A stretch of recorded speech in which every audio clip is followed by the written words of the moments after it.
Assalamualaikum warahmatullahi wabarakatuh. Baiklah, kembali lagi dengan saya Fitri Setia Ramadhani dari IF 18C jurusan Teknik Informatika Universitas Buana Perjuangan Karawang. Baiklah, di sini saya akan menjelaskan tentang prinsip kerja interface atau interface serial, paralel, dan USB port. Kita mulai ke tahap materinya. Yang pertama, interface. Interface atau interfacing adalah istilah yang digunakan untuk pengantaran atau antarmuka. Antarmuka dimaksudkan dapat berupa antara perangkat keras atau hardware dalam komputer atau dapat berupa proses pengiriman data melalui saluran telekomunikasi yang digunakan oleh manusia seperti telepon atau komunikasi seluler lainnya. Dan dapat juga diartikan tampilan sebuah aplikasi yang dapat dilihat oleh manusia. Di dalam sebuah unit komputer terdapat berbagai terminal serial, paralel, dan USB. Sebelum ditemukannya USB, maka port yang paling banyak digunakan adalah serial dan paralel. Tetapi setelah penemuan USB, penggunaan port jenis ini semakin berkurang. Hal ini didukung oleh keuntungan yang ditawarkan melalui teknologi USB. Serial port. Serial port adalah terminal seri, yaitu port yang menggunakan teknik interfacing secara seri. Dalam teknik ini, masing-masing bit data dikirim secara berurutan atau serial, sehingga salah satu detak atau satuan waktu hanya satu bit data yang dikirim. Lalu data berikutnya sampai semua data yang akan dikirim sudah terkirim. Ada dua jenis komunikasi data melalui port serial, yaitu yang pertama ada sinkron komunikasi. Sinkron atau komunikasi data di mana clock dikirim bersamaan dengan data. Yang kedua yaitu asinkron. Pada asinkron, clock tidak dikirimkan bersamaan dengan data, tetapi dibangkitkan pada masing-masing sisi pengirim dan penerima. Ada keuntungan dan kekurangan serial port. Kelebihannya yaitu mengetahui apakah sinyal yang diterimanya merupakan bit data atau sinkronisasi bit, mengetahui apakah sinyal yang diterimanya membentuk sebuah karakter. Yang ketiga, mengetahui apakah sinyal yang diterimanya membentuk sebuah blok data atau sinkronisasi blok. Yang keempat, pada komunikasi dengan kabel yang panjang, masalah kabel loss tidak akan menjadi masalah besar daripada menggunakan kabel paralel. Yang kelima, membutuhkan jumlah kabel yang sedikit. Kekurangan dari serial port yaitu port serial jauh lebih lambat daripada port paralel. Port serial terkesan lebih rumit daripada port paralel. Setiap karakter akan dikirim dengan diawali start bit dan diakhiri dengan stop bit, sehingga dalam pengiriman satu karakter dibutuhkan 10 bit yang paling rendah atau low significant bit sampai ke bit yang paling tinggi, most significant bit. Jadi yang dilihat di gambar ini karakternya berbeda-beda dari yang 1 bit sampai dengan 8 bit sampai dengan stop ya, dari mulai sampai dengan stop. Jadi yang paling rendah sampai yang paling tinggi. Pada komunikasi data serial dikirimkan dalam bentuk kode biner. Untuk nilai logika 1 adalah tegangan negatif 3 sampai dengan 25 volt. Dengan demikian, tegangan dalam komunikasi serial memiliki ayunan tegangan maksimum 50 volt. Dengan besarnya range tegangan ini, maka dalam komunikasi secara seri memungkinkan untuk menggunakan kabel yang lebih panjang karena gangguan-gangguan mudah diatasi. Sementara untuk tegangan negatif 2 sampai dengan positif 3, nilai logikanya tidak terdefinisi. Pada transfer data secara serial dikenal 3 istilah berikut ini. Yang pertama, simplex. Pada transfer data simplex, transfer data hanya berlangsung satu arah. Contohnya, transfer data dari sensor. Jadi, simplex ini hanya transfer data dari sensor. Yang kedua, half duplex. Pada transfer data half duplex, transfer data bisa berlangsung dua arah, tetapi tidak bisa bersamaan. Contohnya transfer data dengan menggunakan HT. Yang ketiga, full duplex. Pada transfer data ini, transfer data bisa berlangsung dua arah secara bersamaan. Contohnya transfer data dengan menggunakan telepon. Jadi di setiap transfer secara serial ini berbeda-beda. Ada yang hanya berlangsung satu arah, ada yang dua arah, dan ada yang bisa secara bersamaan. RS232 standar komunikasi serial antar periferal sama dengan periferal dalam komputer yang dikembangkan oleh Electronic Industry Association atau AEI. Penggunaan yang paling umum adalah antara komputer dengan modem atau komputer dengan modem. RS232 berikut adalah tampilan dari RS232 DB25 dan DB9.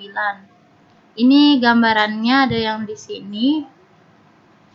Jadi ini connectionnya ada DC data yang bisa disebut data carrier detect atau RxD received data, dan TXD transmit data, DTR data terminal relay, SG signal ground, DSR data set dan seterusnya. Nah, ini gambaran konektor, ada yang kedua, ketiga, dan kelima. Konektor keduanya yaitu 3, 2, 5 ya, seperti di gambar berikut ini. Selanjutnya baud rate. Baud rate adalah banyaknya bit yang dikirimkan melalui satu media dalam 1 detik. Baud rate dinyatakan dalam satuan bit per second atau BPS. Istilah ini sering disalahartikan sebagai jumlah bit data yang terkirim melalui satu media. Misalkan baud rate bernilai 300 bps, artinya setiap detik dikirimkan bit sebanyak 300 buah. Jadi kalau misalnya bit rate-nya bernilai 400 bps, artinya setiap detik dikirimkan bit sebanyak 400 buah. Semakin tinggi nilai baud rate, maka transdata akan semakin cepat. Jadi semakin tingginya nilainya, semakin cepatnya data yang akan dikirim. Selanjutnya interfacing. Dengan menggunakan parallel port, berbeda dengan interfacing menggunakan serial port. Pada interfacing ini, bit data dikirim secara bersamaan atau paralel dan tiba secara bersamaan. Pada interfacing ini, 8 bit data dikirim secara bersamaan pada satu waktu. Nah, kita bakalan melihat di gambar pengiriman data secara paralel. Seperti ini ya. Keuntungannya yaitu pengiriman data lebih cepat. Kalau kelemahannya menggunakan banyak jalur, hanya efektif untuk jarak pendek. Nah, iya, ini hanya jarak pendek doang. Kalau jarak panjang kayaknya harus cara lain. Selanjutnya berdasarkan IAAA 1284 ada 5 mode, yaitu compatibility mode. Mode ini adalah mode alur maju, digunakan untuk transfer data dari PC ke periferal. 8 bit data dikirim dalam detak. Penggunaan kata compatibility adalah karena setiap terminal paling sederhana harus dapat menangani mode ini. Enable mode. Nah, mode ini adalah mode alur mundur, digunakan untuk mentransfer data dari periferal ke PC. Data dikirim 4 bit secara bersamaan, sehingga untuk membentuk karakter-karakter yang dikirim pada sisi penerima harus ditata ulang atau reassemble. Oleh karena itu, mode ini akan lebih lambat.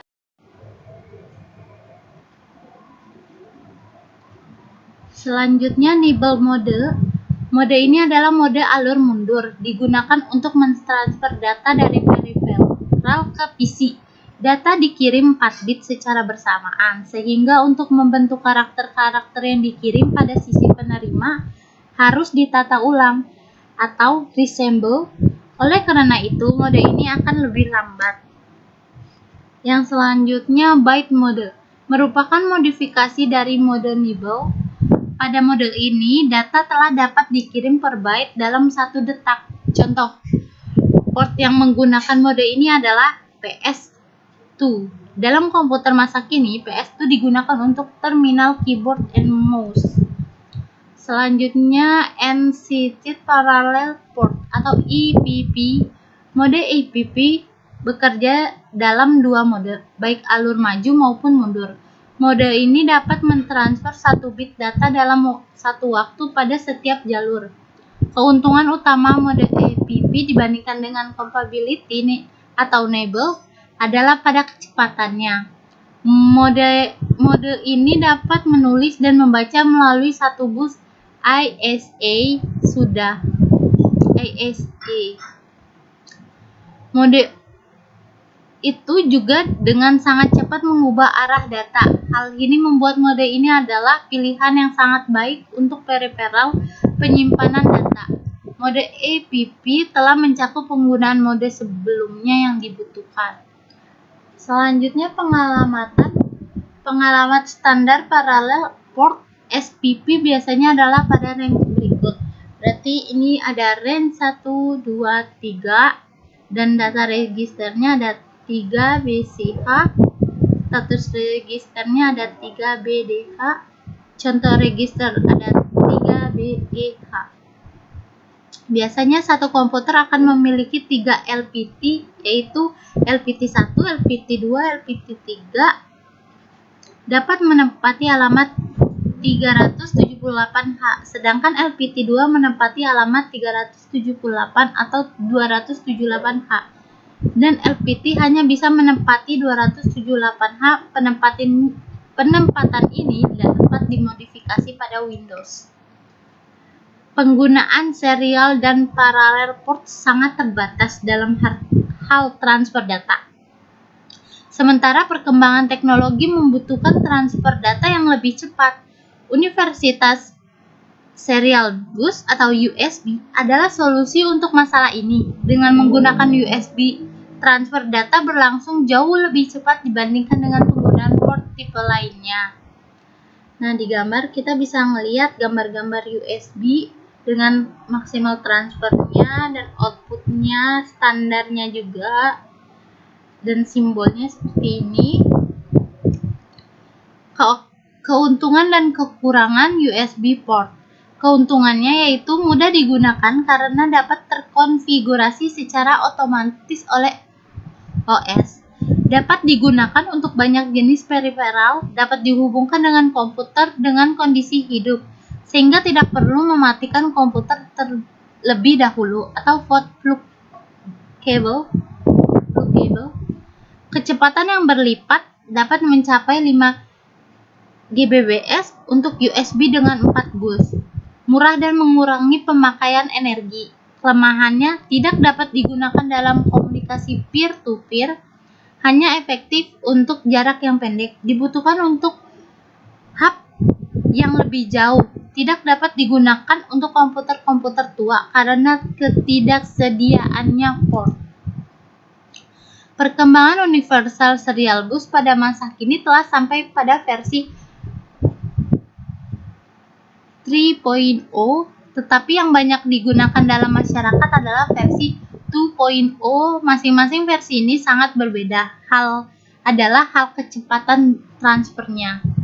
USB port. Konektor pada USB ada 2, yaitu konektor seri A dan seri B. Konektor seri A, B, C seperti berikut. Ini ada konektor seri A, AA, AB seperti ini, A-nya ini B.